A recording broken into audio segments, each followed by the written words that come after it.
Yet I support habeas corpus. I also recognize that the President of the United States has the authority under the Constitution to decide if it should be suspended or not. It has, Secretary Gnome, the White House Deputy Chief of Staff recently said that the Trump administration is actively looking at suspending habeas corpus. Last week you were asked about this, and I want to clarify your position because it's obviously really important to get this right. So Secretary Gnome, what is habeas corpus? Well, habeas corpus is a constitutional right that the president has to be able to remove people from this country and suspend their right to. Let me stop you, ma'am. Habeas corpus, excuse me, that's incorrect. Congress, even Abraham Lincoln, got retroactive approval from Congress. So I have been asking executive branch nominees a simple question over the past few months. If the president orders them to break the law, I've been asking, will you follow the law or follow the order? I want to ask you a more specific question here. If the president tries to suspend habeas corpus and a federal court reverses the president's order, will you comply with the court order and uphold habeas corpus, or will you follow the president's directive? We are following all federal. Ladies and gentlemen, welcome back to Liberty Watchtower, where truth takes center stage. If you're new to the channel, like this video, subscribe, and tap the notification bell so you never miss a dose of real, unfiltered truth. I want to briefly highlight a critical conversation happening in our government, one that touches on the very foundation of our democracy. In a recent Senate hearing, officials were pressed on three urgent issues: constitutional rights, cybersecurity, and foreign threats to our infrastructure. First, the right of habeas corpus, the guarantee that no one can be imprisoned without cause, was called into question. Thank you, Mr. Chair. Good morning. Good morning. Madam Secretary. Secretary Gnome, the White House Deputy Chief of Staff recently said that the Trump administration is actively looking at suspending habeas corpus. Last week you were asked about this, and I want to clarify your position because it's obviously really important to get this right. So Secretary Gnome, what is habeas corpus? Well, habeas corpus is a constitutional right that the president has to be able to remove people from this country and suspend their right to. Let me stop you, ma'am. Habeas corpus, excuse me, that's incorrect. President Lincoln used it. Excuse me. Habeas corpus is the legal principle that requires that the government provide a public reason for detaining and imprisoning people. If not for that protection, the government could simply arrest people, including American citizens, and hold them indefinitely for no reason. Habeas corpus is the foundational right that separates free societies like America from police states like North Korea. As a senator from the Live Free or Die state, this matters a lot to me and my constituents and to all Americans.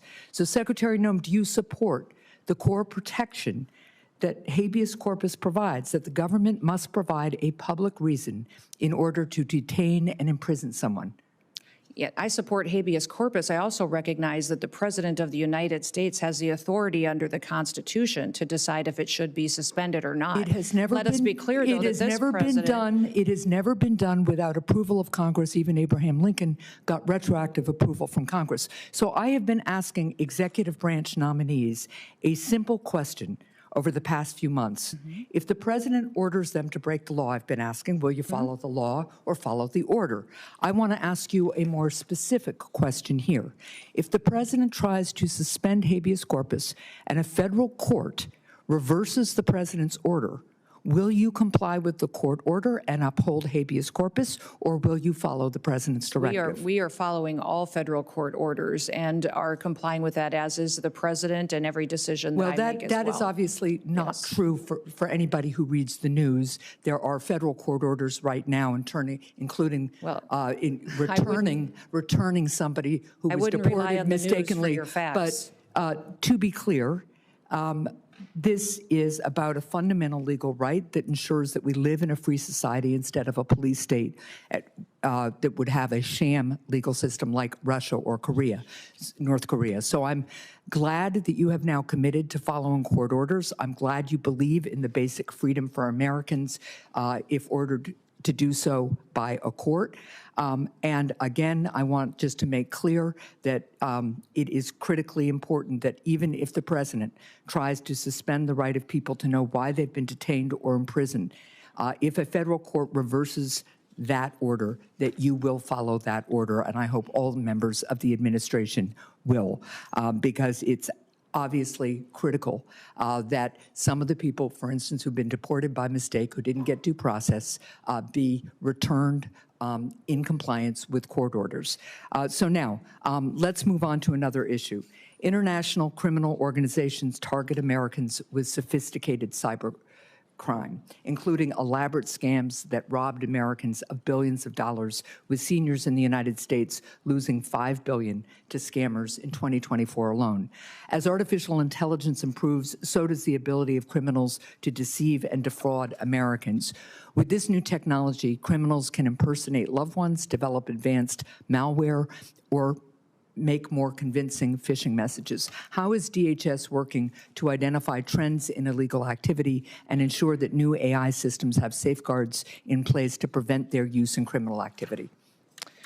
Yes, we are working extensively through CISA, but in all of our agencies to make sure that we're going after these criminal, nefarious actors. I would say partnering with private industry is critically important so that we have the insight that we need to really understand the tactics that they use and the advancements in software.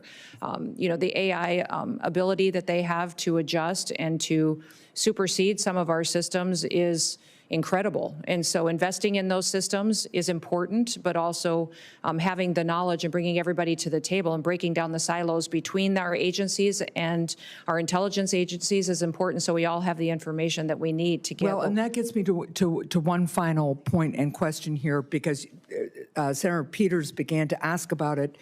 There's been recent reporting that indicates that the Chinese government installed remote access to Chinese-made power inverters in the U.S., raising concerns that the Chinese government could try to disable parts of our power grid. And you made a comment following up on Senator Peters' question about the importance of not only working with private industry on this issue, as you would also want to work on AI, but also on working with state and local governments on cybersecurity. And can you just talk to me a little bit about how DHS is partnering with state and local governments right now on cyber? Well, that's one of the core critical missions of CISA, is to help those state and local governments harden their systems. We're extremely vulnerable by our weakest link.